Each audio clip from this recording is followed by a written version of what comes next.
La NASA continue son bouleversement du calendrier et missions lunaires. Que s'est-il passé à Starbase cette semaine? Rapport d'enquête sur l'accident de Hanby Nano d'InnoSpace et les lancements de la semaine. Bonjour à toutes et à tous, je suis Christophe Paget et bienvenue à Espace News pour votre revue spatiale hebdomadaire.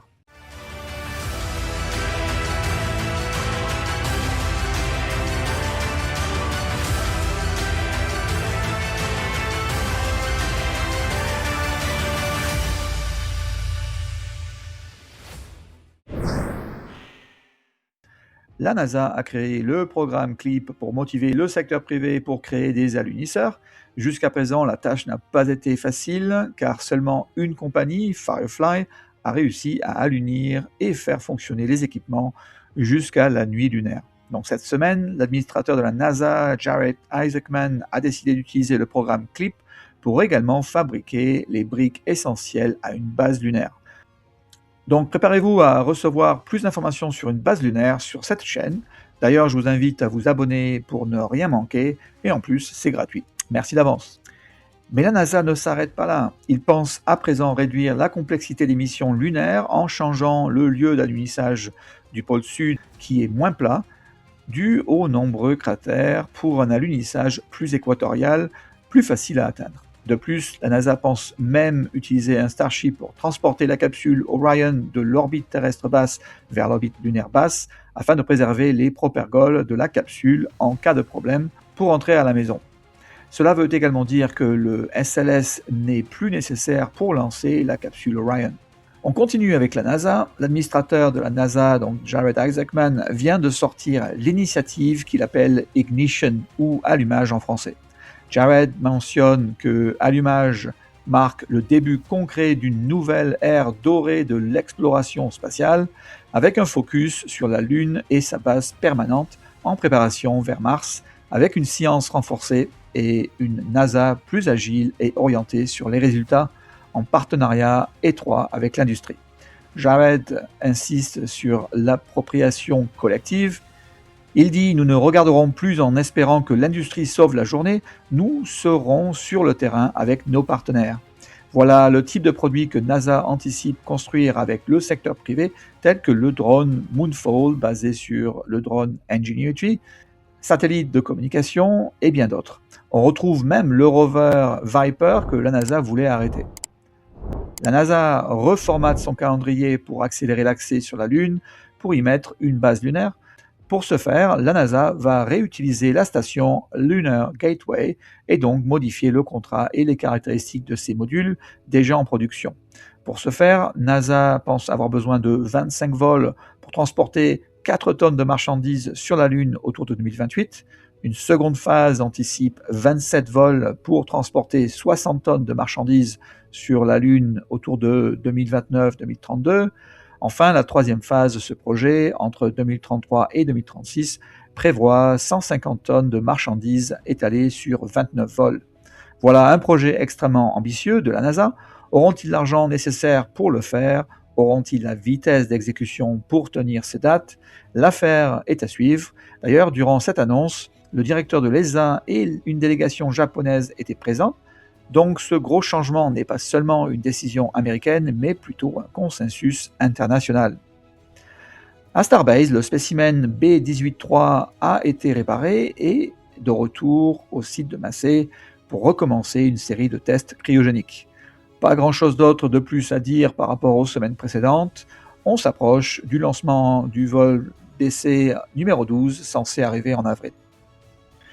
La fusée Hanby Nano du sud-coréen InnoSpace a subi un échec en vol survenu le 22 décembre 2025. La fusée a décollé normalement de la base d'Alcantara au Brésil. La trajectoire était parfaite jusqu'à 33 secondes. À ce moment précis, alors que la pression aérodynamique augmentait, le véhicule s'est désintégré en plein vol. L'échec n'était pas dû au moteur hybride lui-même, mais à un défaut d'étanchéité.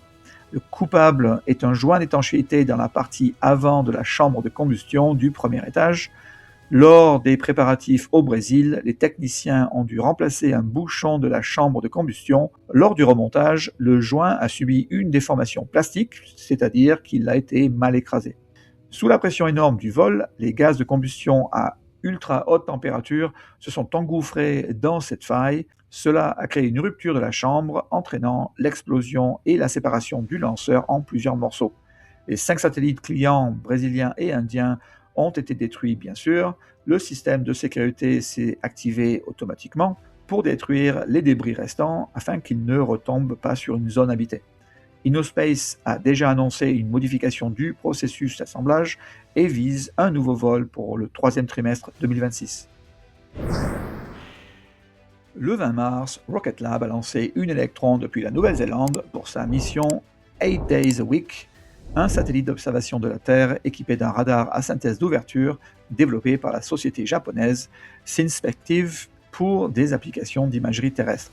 Le même jour, SpaceX a lancé une Falcon 9 depuis la Californie pour sa mission Starlink Group 1715. Le premier étage a volé pour la 4e fois et a atterri sur le drone ship Of Course I Still Love You. Le 22 mars, c'est au tour de Roscosmos de lancer une Soyuz 2.1A depuis le Kazakhstan pour sa mission Progress MS-33 pour ravitailler la Station spatiale internationale avec près de 2,5 tonnes de produits tels que de l'eau, du carburant, du gaz, de la nourriture, des équipements et des vêtements. Le vaisseau a souffert d'un malfonctionnement de son antenne nécessaire pour l'appareillage automatique à la station. Le cosmonaute Sergei Kuzverkov a dû commander manuellement la capsule ce mardi sans aucun problème. Le même jour, SpaceX a lancé une Falcon 9 depuis la Floride pour une autre mission Starlink Group 1062. Le premier étage a volé pour la 27e fois et a atterri sur le drone ship A Shopful of Gravitas. La journée s'est terminée avec un lancement de China Rocket d'une Smart Dragon 3 depuis la mer de Chine pour sa mission Sandy Space 2. La charge utile consiste de 10 satellites pour fournir un service d'augmentation de navigation pour corriger les erreurs des satellites de navigation classiques situés beaucoup plus haut, comme les satellites de navigation américains GPS ou chinois Beidou. Le 23 mars, Roscosmos a lancé une Soyuz 2.1B depuis la Russie pour sa mission Raspet 3 avec 16 satellites de communication par Internet pour le bureau 1440. Le 25 mars, CASC a lancé une longue marche 2D depuis la Chine pour sa mission SuperView Neo 2.5 et 2.6. Avec ses charges utiles, 2 satellites radar à synthèse d'ouverture pour la télésurveillance, quelle que soit la situation météorologique et même la nuit. Le 26 mars, SpaceX a lancé une Falcon 9 depuis la Californie pour sa mission Starlink Group 1717. Le premier étage a volé pour la 23e fois et a atterri sur le drone ship Of Course I Still Love You. En résumé, du 1er janvier au 26 mars 2026, 64 fusées ont été lancées avec succès, 45 provenaient d'une entreprise américaine, parmi cela 32 étaient des missions Starlink de SpaceX, 14 de Chine et 4 de Russie. Je vous quitte cette semaine avec une image prise par le télescope spatial Hubble du N11, la nébuleuse du Haricot, située dans le grand nuage de Magellan, notre galaxie voisine, à près de 160 000 années-lumière de nous. Elle fait plus de 1000 années-lumière de large, c'est donc la 2e plus grande pouponnière d'étoiles de sa galaxie. Elle ressemble à une barbe à papa rose. Sa forme en anneau provient de 3 vagues successives de naissance d'étoiles qui ont soufflé le gaz vers l'extérieur. Elle permet d'étudier comment les étoiles massives naissent et meurent et comment elles sculptent leur environnement par leur rayonnement ultraviolet intense. Merci d'avoir regardé votre chaîne Espace News avec moi.